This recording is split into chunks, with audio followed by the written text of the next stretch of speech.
Impeachment kay VP Sara Duterte, tuloy ang paglilitis sa impeachment kay pangalawang Pangulo.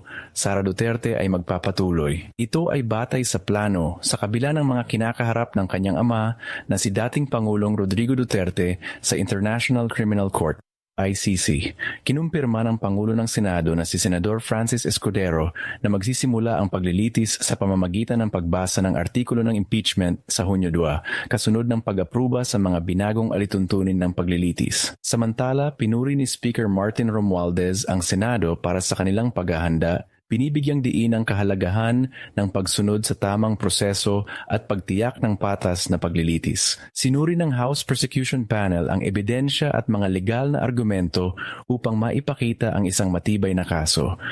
Nilinaw din ni Escudero ang mga kritisismo tungkol sa mga pagkaantala na ipinaliwanag na ang mga proseso ng impeachment ay hindi maaaring magsimula habang nasa recess ang Kongreso. Inaasahang magsisimula ang paglilitis pagkatapos ng State of the Nation Address ni Pangulong Ferdinand Marcos Jr. sa Hulyo. Sa ibang ulat, sinasabing nakahanda na rin ang mga kasuutan ng mga senador at kongresista na aktong juror at prosecutor sa naturang okasyon. Hinihiling po natin sa lahat na laging sumubaybay sa ating regular na updates kaugnay sa mga aktibidad at proseso sa nakatakdang impeachment trial ng Senado kay Vice President Sara Duterte. Nakikiusap po tayo sa lahat na magbigay kayo ng reaksyon, mag-share at mag-subscribe. Inihahandog po ito ng Sakto Balita Daily Newspaper, Sakto Radio TV YouTube channel at saktoradiotv.com website. Ang inyong newscast avatar, Ginoong Manolo, maraming salamat po.